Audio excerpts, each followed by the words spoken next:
कहानी की शुरुआत सीरिया के अलेप्पो शहर से करते हैं। यहाँ हमारी मुलाकात जॉन केली से होती है, जो नेवी सील टीम का बहुत खतरनाक और अनुभवी सैनिक है। वह अमेरिका सरकार के लिए सबसे मुश्किल मिशन करता है। रात के समय जॉन और उसकी टीम पानी से चुपचाप बाहर आते हैं और किनारे की तरफ बढ़ते हैं। रास्ते में वे दो दुश्मनों को बिना आवाज किए मार देते हैं। इससे पता चलता है कि वे आम सैनिक नहीं, बल्कि बेहद प्रशिक्षित कमांडो हैं। थोड़ी देर बाद वे CIA एजेंट रिटर से मिलते हैं। रिटर उन्हें बताता है कि उनका मिशन एक अमेरिकी एजेंट को बचाना है, जिसे सीरिया के एक बिल्डिंग में बंद रखा गया है। जॉन पूछता है कि अंदर कितने दुश्मन हैं, लेकिन रिटर कहता है कि उसे इसकी जानकारी नहीं है। यह सुनकर जॉन परेशान हो जाता है, क्योंकि इसका मतलब है कि वे बिना पूरी जानकारी के मिशन पर जा रहे हैं। फिर भी टीम मिशन जारी रखती है। रात में वे बिल्डिंग के अंदर घुसते हैं, एक गार्ड को चुपचाप मारते हैं और फिर हमला शुरू कर देते हैं। अंदर जोरदार गोलीबारी होती है। नेवी सील टीम कमरे कमरे जाकर दुश्मनों को खत्म करती है और आखिर में बंद अमेरिकी एजेंट को ढूंढ लेती है। लेकिन तभी जॉन को एक बड़ी सच्चाई पता चलती है। जिन लोगों को उन्होंने मारा वे सीरियाई सैनिक नहीं, बल्कि रूस के पूर्व सैनिक थे। रिटर ने यह बात उनसे छुपाई थी। तभी अचानक एक रॉकेट बिल्डिंग पर आकर लगता है और जोरदार धमाका होता है, जिससे बिल्डिंग का हिस्सा टूट जाता है। हमले में कई लोग मारे जाते हैं और कमांडर कैरेन नीचे वाली मंजिल पर गिर जाती है। वह मलबे में फंस जाती है। लेकिन सबसे बुरी बात तब होती है जब रिटर उसे वहीं छोड़कर जाने का फैसला करता है। उसके लिए मिशन सैनिकों की जान से ज्यादा जरूरी था। जॉन अपने साथी को छोड़ नहीं सकता, इसलिए वह कुछ मरीन सैनिकों के साथ कैरेन को बचाने रुक जाता है। तभी उन्हें सच्चाई पता चलती है। वह जगह कोई साधारण बिल्डिंग नहीं थी, बल्कि रूस के हथियारों का बड़ा गुप्त गोदाम था। इससे साफ हो जाता है कि रिटर ने शुरू से उनसे झूठ बोला था। जॉन नीचे जाकर कैरेन की मदद करता है। दोनों दुश्मनों से लड़ते हुए बिल्डिंग से बाहर निकलने की कोशिश करते हैं। भागते समय जॉन कई दुश्मनों को मार देता है और आखिर में रिटर तक पहुंच जाता है। जब रिटर हेलीकॉप्टर से भागने की कोशिश करता है, तो गुस्से में जॉन उसे पकड़ लेता है और जवाब मांगता है। वह कहता है कि उसकी झूठी बातों की वजह से उनके साथी की मौत हुई। तभी कैरेन बीच में आकर जॉन को शांत करती है। रिटर को अपने किए पर कोई पछतावा नहीं होता। वह मुस्कुराते हुए हवाई हमला करने का आदेश देता है। इसके बाद पूरा रूसी हथियार गोदाम बम से उड़ा दिया जाता है, ताकि कोई सबूत न बचे। 3 महीने बाद जॉन अपनी पत्नी पाम के साथ घर लौट आता है। पाम 6 महीने की गर्भवती है। जॉन अब सामान्य जिंदगी जीने की कोशिश कर रहा है और सेना छोड़ चुका है। वह प्राइवेट सिक्योरिटी की नौकरी करना चाहता है, ताकि अपने परिवार के साथ शांत जीवन बिता सके। एक दिन परिवार के साथ मिलने पर जॉन बताता है कि अब वह हिंसा से दूर रहना चाहता है और अपनी आने वाली बेटी के साथ नई जिंदगी शुरू करना चाहता है। लेकिन उसकी यह खुशी ज्यादा समय तक नहीं रहती। नॉर्थ कैरोलिना में जॉन का एक पुराना साथी जानबूझकर ट्रक से कुचल कर मार दिया जाता है। फिर अटलांटा में दूसरा सैनिक के ट्रैफिक में फंसा होता है। तभी एक नकाबपोश आदमी गाड़ी से उतरकर उस पर गोलियां चला देता है और उसे तुरंत मार देता है। इधर जॉन और पाम परिवार से मिलकर घर लौटते हैं। दोनों अपनी बेटी के भविष्य के बारे में बात करते हैं और कुछ समय के लिए सब शांत लगता है। लेकिन उसी रात जब पाम सो रही होती है, जॉन नीचे बैठकर संगीत सुन रहा होता है। उसे पता नहीं होता कि कुछ हथियारबंद लोग चुपचाप उसके घर को घेर चुके हैं और बिजली काट देते हैं। अचानक कंप्यूटर बंद होने पर जॉन समझ जाता है कि कुछ गड़बड़ है। तभी उसे ऊपर से किसी के चलने की आवाज सुनाई देती है। वह तुरंत पिस्तौल और टॉर्च उठाता है और बहुत सावधानी से आगे बढ़ने लगता है। हमलावर जॉन को मारना चाहता है, लेकिन उसकी गोलियां खत्म हो जाती हैं। इसलिए वह लड़खड़ाते हुए घर से भाग जाता है। जॉन दर्द में जमीन पर रेंगते हुए पाम को आवाज लगाता है, लेकिन जब वह कमरे में पहुंचता है तो देखता है कि पाम और उनकी होने वाली बेटी दोनों मर चुकी हैं। यह दृश्य जॉन को पूरी तरह तोड़ देता है। वह खुद भी बहुत घायल होता है और उसे तुरंत अस्पताल ले जाया जाता है। इधर CIA और मरीन टीम पुराने सैनिकों पर हुए हमलों की जांच शुरू कर देती है। एक मीटिंग में रिटर यह दिखाने की कोशिश करता है कि शायद मारे गए सैनिक कुछ गलत कामों में शामिल थे। वह उनकी बदनामी करने की कोशिश करता है। यह सुनकर कैरेन बहुत गुस्सा हो जाती है। वह रिटर से जवाब मांगती है और कहती है कि उसके आदमी अपराधी नहीं थे। लेकिन रिटर हमेशा की तरह सीधा जवाब नहीं देता और बहाने बनाने लगता है। कैरेन फिर से उस पर आरोप लगाती है कि जब भी कोई बड़ी समस्या होती है, रिटर हमेशा उसमें शामिल होता है। ये बात सुनकर रिटर नाराज हो जाता है। दूसरी तरफ जॉन अस्पताल में कोमा में होता है। उसे पाम की यादें और बुरे सपने परेशान करते रहते हैं। मानसिक और शारीरिक दर्द की वजह से उसे दौरे भी पड़ते हैं। कुछ दिनों बाद जॉन को होश आता है। वह देखता है कि कैरेन उसके पास बैठी है। जब जॉन अपने परिवार के बारे में पूछता है, तो कैरेन मजबूरी में सच बता देती है कि पाम और उनकी बेटी हमले में बच नहीं सकी। ये सुनकर जॉन पूरी तरह टूट जाता है। वह मुश्किल से अपने आंसू रोक पाता है और गुस्से में हमलावरों के नाम पूछता है। जॉन बताता है कि उसके घर पर हमला करने वाले लोग बहुत प्रशिक्षित प्रोफेशनल थे। वह यह भी कहता है कि उसके कमरे में मरा हुआ आदमी उसके ही साथी ने मारा था। कैरन कहती है कि अभी तक उन्हें असली हमलावरों के बारे में कुछ पता नहीं चला है और अगर पता भी होता तो शायद उसे जॉन को बताने की इजाजत नहीं होती। कुछ समय बाद जब जॉन धीरे धीरे ठीक हो रहा होता है, तब कैरन से रक्षा मंत्री थॉमस क्ले मिलने आते हैं। वह सरकार का बहुत ताकतवर आदमी है। वह कैरन से सीधे पूछता है कि क्या जॉन भरोसेमंद इंसान है। इससे लगता है कि वह जॉन के लिए कोई बड़ा काम सोच रहा है। इधर जॉन दर्द और दुख के बावजूद खुद को फिर से मजबूत बनाने की कोशिश करता है। वह कठिन ट्रेनिंग और इलाज शुरू कर देता है ताकि दोबारा खड़ा हो सके। उसी समय रिटर एक बड़ी सरकारी मीटिंग में नई जानकारी पेश करता है। रिटर मीटिंग में बताता है कि सीरिया मिशन में मारे गए लोगों में एक आदमी रूस की FSB एजेंसी के बड़े अधिकारी का बेटा था। उसके अनुसार उसी की मौत की वजह से मरीन सैनिकों और उनके परिवारों पर बदले के लिए हमला किया गया। टेबल पर हमलावरों की 3 तस्वीरें रखी जाती हैं, लेकिन कैरन तुरंत नोटिस करती है कि कुछ गड़बड़ है। वह कहती है कि जॉन के घर पर 4 लोग हमला करने आए थे, लेकिन यहाँ सिर्फ 3 लोगों की जानकारी है। रिटर उसकी बात को नजरअंदाज कर देता है और कहता है कि CIA ने केस बंद करने का फैसला कर लिया है। यह सुनकर थॉमस क्ले भी परेशान हो जाता है, लेकिन वह कहता है कि उसके हाथ बंधे हुए हैं और एजेंसी अब आगे जांच नहीं करेगी। कुछ समय बाद कैरन जॉन से मिलती है। दोनों साथ बैठकर शराब पीते हैं। कैरन उसे CIA के फैसले के बारे में सच बताती है कि अब जांच बंद कर दी गई है। वह जानती है कि जॉन रिटर से बहुत नफरत करता है। फिर वह चोरी छिपे जॉन को हमलावरों की तस्वीरें देती है जो उसे क्ले की मदद से मिली थी। वह बताती है कि 3 लोगों की पहचान हो चुकी है, लेकिन चौथा आदमी अभी भी रहस्य बना हुआ है। उसका कोई रिकॉर्ड, पहचान या सरकारी जानकारी नहीं है। कैरन यह भी बताती है कि हमलावरों के सारे पासपोर्ट आंद्रे बासिलेव नाम के एक खतरनाक पूर्व रूसी एजेंट ने बनवाए थे। वही चौथे हमलावर की असली पहचान जानता है। कुछ समय बाद जॉन अपने घर लौटता है, जो अभी भी क्राइम सीन की तरह बंद पड़ा है। जब वह उस कमरे में जाता है जहां उसने अपनी पत्नी और बेटी को खोया था, तो वह पूरी तरह टूट जाता है। दुख और गुस्से में वह नीचे बेसमेंट में जाता है और वहां छिपाए हुए हथियार और पैसे निकालता है। इससे साफ हो जाता है कि वह अब कुछ बड़ा और निजी बदला लेने वाला है। फिर जॉन एक योजना बनाता है। वह अपने ऊपर शराब डालता है ताकि लोग उसे नशे में धुत समझें। इसके बाद वह उस कॉन्सुलेट के पास जाता है जहां बासिलेव मौजूद होता है। वह वहां शराबी आदमी की तरह घूमता रहता है और चुपचाप देखता है कि बासिलेव बिल्डिंग से बाहर निकलकर सुरक्षा गाड़ियों के साथ कार में बैठता है। गार्ड जॉन को एक आम शराबी और बेघर आदमी समझते हैं। वे उसे धक्का देकर वहां से हटाने की कोशिश करते हैं, लेकिन बिना शक पैदा किए जॉन अपनी ट्रक में बैठता है और दूर से उस गाड़ियों के काफिले का पीछा करने लगता है। रास्ते में वह 911 पर फोन करता है और डरने का नाटक करते हुए कहता है कि गाड़ी में बैठे आदमी ने उस पर बंदूक तानी है। वह पुलिस को गाड़ी का नंबर भी बता देता है। फोन की वजह से पुलिस सड़क किनारे उस काफिले को रोक लेती है। तभी जॉन तेजी से अपनी ट्रक दौड़ाता है और रूसी आदमी की गाड़ी में जोरदार टक्कर मार देता है। इसके बाद वह गाड़ी पर पेट्रोल छिड़क देता है,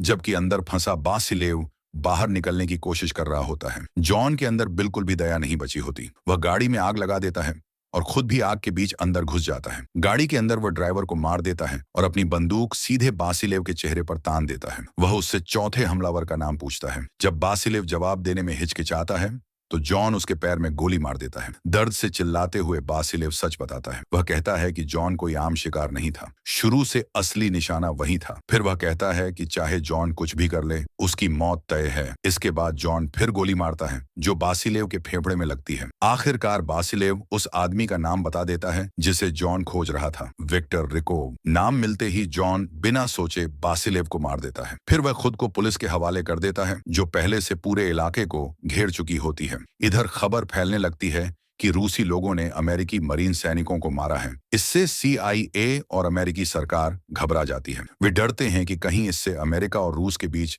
बड़ा विवाद न शुरू हो जाए। रिटर को शक होता है कि कैरन ने ही जॉन को जानकारी दी थी, लेकिन थॉमस क्ले अलग सोचता है। वह कहता है कि जॉन ने सिर्फ हलचल पैदा की है, अब देखना होगा आगे क्या होता है। दूसरी तरफ जॉन जेल में बंद हो जाता है और उसे उम्र कैद जैसी सजा का सामना करना पड़ता है। वह अपने परिवार की मौत, धोखे और दर्द से अंदर ही अंदर टूट चुका होता है। जॉन साफ कहता है कि वह उन लोगों को कभी माफ नहीं करेगा जिन्होंने उसकी जिंदगी बर्बाद की। वह यह भी बताता है कि उसे कुछ नई और जरूरी जानकारी मिली है, लेकिन वह तभी बताएगा जब कैरेन उसे जेल से बाहर निकालेगी। कुछ समय बाद जॉन अपनी सेल के बाहर रूसी भाषा में बातें सुनता है। थोड़ी देर बाद एक गार्ड अंदर आता है और उसे दीवार की तरफ खड़े होने को कहता है क्योंकि उसे दूसरी जगह ले जाया जाना है। लेकिन जॉन तुरंत समझ जाता है कि कुछ गलत है। वह हिलने से मना कर देता है। गार्ड गुस्से में बाहर चले जाते हैं। जॉन लड़ाई के लिए तैयार होने लगता है। वह अपनी शर्ट उतारता है, हाथ पर तौलिया बांधता है और सिंक का पानी चालू कर देता है। कुछ देर बाद कई हथियारबंद गार्ड उसकी सेल में घुसते हैं, लेकिन जॉन अचानक बेहद खतरनाक तरीके से हमला कर देता है। वह एक एक करके लोगों को पीटना शुरू कर देता है। किसी की हड्डी तोड़ देता है, किसी को बेरहमी से मारता है और एक आदमी का गला पकड़कर उसे दबाने लगता है। वह बाकी लोगों को धमकी देता है कि अगर वे आगे बढ़े तो वह उस आदमी को मार देगा। स्थिति बहुत खतरनाक हो जाती है और ऐसा लगता है कि बड़ा खून खराबा होने वाला है। तभी अचानक कुछ फेडरल एजेंट वहां आ जाते हैं और लड़ाई रोक देते हैं। वे गार्ड्स को पीछे हटाते हैं और जॉन को फोन देते हैं। फोन पर कैरेन होती है। वह जॉन से कहती है कि फेडरल एजेंट्स पर भरोसा करे और उनके साथ चले। इसके बाद जॉन को एक गुप्त जगह ले जाया जाता है। वहां थॉमस क्ले, रिटर और CIA डायरेक्टर सारा उसका इंतजार कर रहे होते हैं। वे जॉन से पूछते हैं कि उसे क्या जानकारी मिली है। जॉन सीधे विक्टर रिकोव का नाम लेता है। यह सुनकर कमरे में सब चौंक जाते हैं। सारा कहती है कि विक्टर तो मर चुका है। रिटर भी पहले जवाब देने से बचता है, लेकिन फिर सच बताता है। वह कहता है कि विक्टर ही उन हत्याओं के पीछे का मास्टरमाइंड है। बचपन में वह अनाथ हो गया था, बाद में कुछ समय के लिए अमेरिका में रहा और रूस के गुप्त मिशन का हिस्सा था। उनका प्लान था कि अमेरिका के अंदर हमले करके पश्चिमी देशों को कमजोर किया जाए। विक्टर इस पूरे नेटवर्क का नेता था। उसके कई एजेंट अमेरिका में छिपे हुए थे। रिटर कहता है कि उन्हें लगा था कि उन्होंने विक्टर को खत्म कर दिया है, लेकिन वे गलत थे। जब वे विक्टर की तस्वीरें दिखाते हैं तो जॉन तुरंत पहचान लेता है कि वही चौथा आदमी था जो उसके घर पर हुए हमले में बच निकला था। यह सुनकर सारा और रिटर दोनों घबरा जाते हैं। रिटर कहता है कि विक्टर को जिंदा पकड़ना बहुत जरूरी है। जॉन तुरंत मांग करता है कि उसे भी इस मिशन में शामिल किया जाए, लेकिन कैरेन पहले मना कर देती है। वह कहती है कि जॉन अभी मानसिक रूप से पूरी तरह टूट चुका है। तभी थॉमस क्ले कहता है कि जॉन उनके सबसे बेहतरीन सैनिकों में से एक है। थॉमस क्ले कहता है कि इस मिशन में जॉन का शामिल होना बहुत जरूरी है, लेकिन वह यह भी साफ कर देता है कि मिशन खत्म होने के बाद जॉन को फिर से जेल भेज दिया जाएगा। कुछ समय बाद जॉन अपनी टीम के साथ एक सैन्य हैंगर में मिलता है। वे रूस में घुसने की तैयारी कर रहे होते हैं। इसके लिए उन्हें एक बदले हुए कमर्शियल विमान से पैराशूट के जरिए कूदना होगा। रिटर उनके साथ नहीं जाता। वह कहता है कि वह दूसरी रास्ते से बाद में आएगा। यह बात सुनकर जॉन को उस पर और ज्यादा शक होने लगता है। उड़ान के दौरान जॉन मजाक में कैरेन से कहता है कि उसने उसे मिशन के लिए अनफिट बताया था। कैरेन जवाब देती है कि वह सिर्फ उसे बचाना चाहती थी, क्योंकि वह जानती है कि जॉन अभी भी अपने परिवार की मौत के दुख और बदले की आग में जल रहा है। जॉन मानता है कि वह खुद को भी दोष देता है। उसे लगता है कि अगर उसने पहले ही मरीन की नौकरी छोड़ दी होती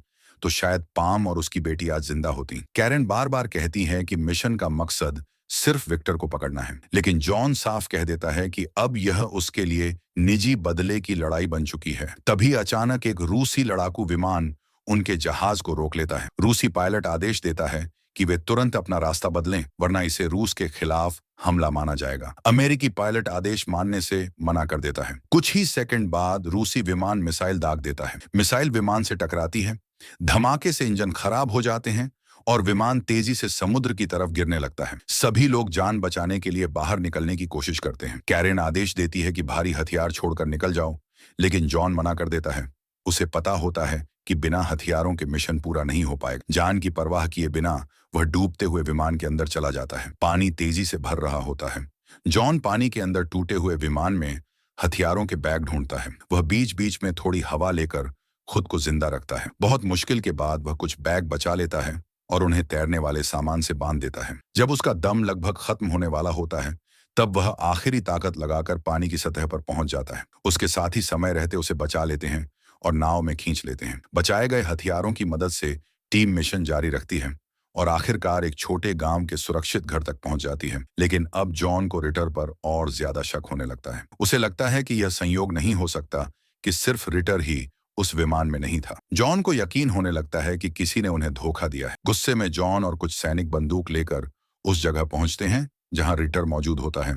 जॉन उसका गला पकड़ लेता है और पूछता है कि असली मिशन क्या है। वह कहता है कि अलेप्पो मिशन में भी ऐसा ही हुआ था। रिटर घबराया हुआ होता है लेकिन वह कहता है कि उसने कभी मरीन सैनिकों से धोखा नहीं किया। वह दावा करता है कि उसका असली मकसद सिर्फ विक्टर को पकड़ना है। वह यह भी बताता है कि कमरे में मौजूद 2 लोगों को उसने मदद के लिए पैसे दिए हैं। उन्होंने खबरों में विमान पर हमला देखा था और सोचा था कि टीम मर चुकी है। रिटर बार बार कहता है कि वह गद्दार नहीं है।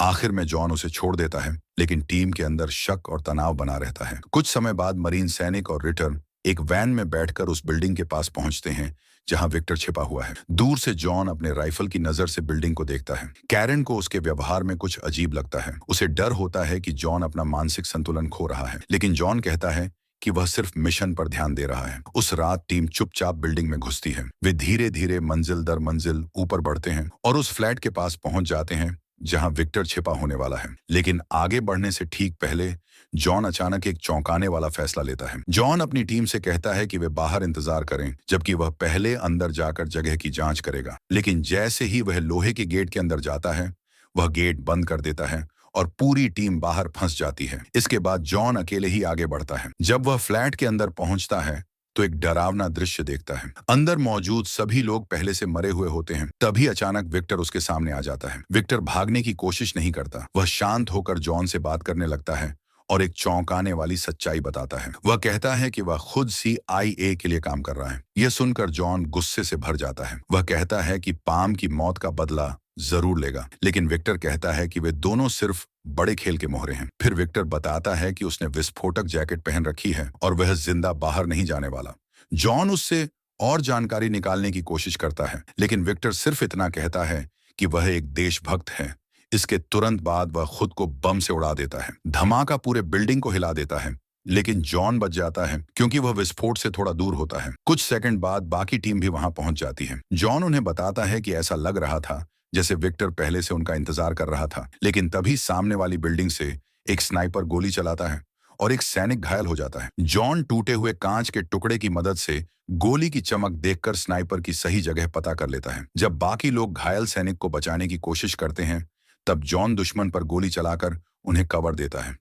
तभी दूसरा स्नाइपर भी हमला शुरू कर देता है। कैरन भी जॉन के साथ मिलकर जवाबी फायर करती है। उनकी मदद से घायल सैनिक डलास को सुरक्षित जगह पहुंचा दिया जाता है, लेकिन खतरा अभी खत्म नहीं हुआ होता। टीम मिलकर आगे बढ़ती है। तभी 2 रूसी पुलिस वाले वहां पहुंचते हैं, लेकिन स्नाइपर्स उन्हें तुरंत मार देते हैं। तभी जॉन को पूरी सच्चाई समझ में आती है। यह पूरा जाल ऐसा दिखाने के लिए बनाया गया था कि अमेरिकी सैनिकों ने रूस के अंदर रूसी पुलिस वालों की हत्या की है। अगर वे वहां मर जाते तो रूस को अमेरिकी सैनिकों की लाशें मिलती और इससे दोनों देशों के बीच युद्ध शुरू हो सकता था। दुश्मनों की गोलीबारी के बीच जॉन छोटे बम लगाकर दीवार उड़ा देता है और दूसरे फ्लैट तक रास्ता बना लेता है। इसी बीच कैरन मौका देखकर एक स्नाइपर के पीछे पहुंच जाती है, लेकिन जब वह उससे लड़ती है तभी उसकी बंदूक की गोलियां खत्म हो जाती हैं। फिर दोनों के बीच हाथापाई शुरू हो जाती है। दुश्मन उसे ज्यादा ताकतवर होता है, लेकिन कैरन हार नहीं मानती और आखिर में चाकू मारकर उसे खत्म कर देती है। दूसरी तरफ बाकी टीम बाहर निकलने की कोशिश करती है, लेकिन उन्हें पता चलता है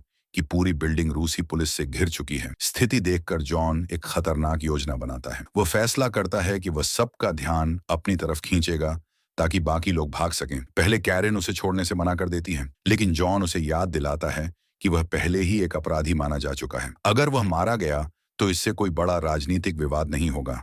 आखिरकार कैरन मजबूरी में उसकी बात मान लेती है। इसके बाद जॉन बिल्डिंग की छत पर चढ़ जाता है और पुलिस पर ग्रेनेड फेंकना शुरू कर देता है। वह लगातार गोलीबारी करता है और कई पुलिस वालों को मार गिराता है। चारों तरफ से घिरने के बावजूद वह काफी देर तक अकेले सबको रोक कर रखता है। गोलीबारी के बीच एक गोली जॉन की दूसरी बंदूक पर लगती है। मजबूर होकर वह छत तोड़कर बिल्डिंग के अंदर कूद जाता है। अंदर उसका सामना एक रूसी सैनिक से होता है। दोनों के बीच जोरदार लड़ाई होती है और जॉन उसे मारकर उसका राइफल ले लेता है। इसके बाद वह सीढ़ियों से लड़ते हुए आगे बढ़ता रहता है, जबकि पूरी बिल्डिंग में अफरा तफरी मची होती है। जब और सैनिक उसके करीब आने लगते हैं, तब जॉन अपने बैग में छिपाए गए बम को चालू कर देता है। कुछ ही सेकंड बाद जोरदार धमाका होता है। पूरी बिल्डिंग मलबे और धुएं से भर जाती है।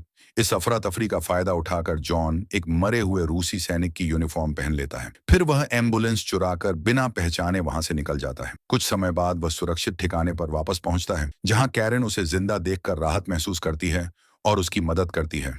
आखिरकार पूरी टीम समुद्र के रास्ते रूस से भाग निकलती है। रास्ते में जॉन सोचता है कि विक्टर असली दुश्मन नहीं था, वह भी किसी बड़ी साजिश का सिर्फ एक मोहरा था। जॉन को लगता है कि अब उसे फिर से जेल भेजा जाएगा, लेकिन तभी रिटर उसे चौंका देता है। रिटर उसे पैसे और नई पहचान देने की पेशकश करता है। आधिकारिक रिकॉर्ड में जॉन केली रूस मिशन में मरा हुआ घोषित कर दिया जाता है। इससे वह दुनिया की नजरों से दूर रह सकेगा और असली साजिश के पीछे के लोगों की जांच जारी रख सकेगा। जॉन समझ जाता है कि यही उसका आखिरी रास्ता है। वह रिटर से माफी मांगता है क्योंकि उसने उसे गद्दार समझ लिया था। कुछ समय बाद थॉमस क्ले आराम से खाना खा रहा होता है। टीवी पर अमेरिका और रूस के बीच बढ़ते तनाव की खबरें चल रही होती हैं। जब क्ले वॉशरूम जाने उठता है तो देखता है कि जॉन उसका इंतजार कर रहा है। जॉन सीधे क्ले का सामना करता है और कहता है कि पूरी योजना CIA ने बनाई थी ताकि अमेरिका और रूस के बीच युद्ध शुरू हो सके। बातचीत के दौरान क्ले गलती से ऐसी बातें बोल देता है जिससे जॉन को यकीन हो जाता है कि वही असली मास्टरमाइंड है। तुरंत जॉन उसका गला पकड़कर उसे बेहोश कर देता है। जब क्ले को होश आता है तो वह खुद को जॉन की कार में जंजीरों से बंधा हुआ पाता है। गुस्से से भरा जॉन उससे पूछता है कि उसकी पत्नी, पाम और बेटी को क्यों मरना पड़ा। वह क्ले को धमकी देता है कि अगर उसने सच नहीं बताया तो उसके परिवार के साथ भी वही होगा। फिर जॉन उसे GPS देखने को कहता है। क्ले डर जाता है जब उसे पता चलता है कि वे उसके परिवार के घर की तरफ जा रहे हैं। जॉन बताता है कि उसने पहले ही उसके परिवार की पूरी जानकारी निकाल ली थी। अब क्ले पूरी तरह फंस चुका होता है। आखिरकार वह सच कबूल कर लेता है। वह मानता है कि पूरी साजिश उसी ने रची थी। उसका मानना था कि अमेरिका और रूस के बीच युद्ध होने से देश फिर से ताकतवर और एकजुट बन जाएगा। सच सुनने के बाद जॉन चुपचाप सीट बेल्ट बांधता है और कार को तेज रफ्तार में पुल की तरफ दौड़ा देता है। कुछ ही सेकंड बाद कार पुल की रेलिंग तोड़कर नदी में गिर जाती है। कार पानी में डूबने लगती है। जॉन क्ले से आखिरी बार पाम का नाम बुलवाता है और फिर ठंडे चेहरे से उसे पानी में डूबकर मरते हुए देखता रहता है। कार के पानी में डूबने के बाद जॉन कुछ सेकंड तक शांत बैठा रहता है। उसे ऐसा महसूस होता है जैसे वह मरने के बाद फिर से पाम से मिलने वाला है। उसे पाम दिखाई देती है। जॉन पूछता है, क्या यही स्वर्ग है? पाम मुस्कुराकर कहती है, नहीं, अभी नहीं। जॉन पूछता है, तो तुम कहाँ हो? पाम जवाब देती है, मैं स्वर्ग में हूँ, मैं हमेशा तुम्हारे साथ हूँ। जॉन दुखी होकर कहता है, पाम, मुझे तुम्हारी बहुत याद आती है। इसके बाद पाम और जॉन दोनों का अंतिम संस्कार दिखाया जाता है। दुनिया के लिए जॉन अब मर चुका होता है। समारोह में कैरन को जॉन के परिवार की तरफ से मोड़ी हुई अमेरिकी झंडा दिया जाता है, लेकिन थोड़ी देर बाद पता चलता है कि जॉन अभी भी जिंदा है। थॉमस क्ले की कबूलनामे वाली रिकॉर्डिंग की वजह से रिटर सरकार पर दबाव डालता है। इसके बाद सरकार जॉन को नई पहचान देने और उसे आधिकारिक तौर पर गायब होने की अनुमति दे देती है। बाद में एक रेलवे स्टेशन पर जॉन और कैरन आखिरी बार मिलते हैं। कैरन उससे पूछती है कि अब वह क्या करेगा। जॉन शांत होकर जवाब देता है, जो मैं सबसे अच्छा करता हूँ, गायब हो जाना। इसके साथ कहानी खत्म होती हुई दिखाई देती है, लेकिन पोस्ट क्रेडिट सीन में पता चलता है कि जॉन 1 साल से ज्यादा समय तक छिपकर जीता रहा। पूरी दुनिया अब भी उसे मरा हुआ मानती रही। कुछ समय बाद वह फिर से रिटर से मिलता है, जो अब CIA का डायरेक्टर बन चुका होता है। बातचीत के दौरान जॉन कहता है कि वह लगातार उन साजिशों और घटनाओं के बारे में सोचता रहा है जिनकी वजह से दुनिया युद्ध के करीब पहुंच गई थी। उसे लगता है कि ऐसा खतरा फिर कभी भी हो सकता है। तभी जॉन एक नई योजना बताता है। वह कहता है कि अलग अलग देशों के खास एजेंट्स को मिलाकर एक अंतर्राष्ट्रीय एंटी टेरर टीम बनाई जानी चाहिए। इस टीम में अमेरिका, ब्रिटेन और नाटो देशों के चुने हुए एजेंट होंगे। उन्हें दुनिया की बड़ी खुफिया एजेंसियों का समर्थन मिलेगा। रिटर पूछता है, इस टीम को कौन चलाएगा? जॉन जवाब देता है, मैं। फिर वह कहता है कि वह इस योजना को राष्ट्रपति के सामने पेश करेगा। जॉन इस प्रोजेक्ट का नाम भी बता देता है, रेनबो। ये नाम उसके लिए बहुत निजी और खास मायने रखता है। जाने से पहले रिटर कहता है कि उसे जॉन को फिर से देखकर खुशी हुई। वह मानता है कि उसकी गैर मौजूदगी में कई मिशनों में उसकी कमी महसूस हुई। जॉन मुस्कुराकर कहता है, वापस आकर अच्छा लग रहा है।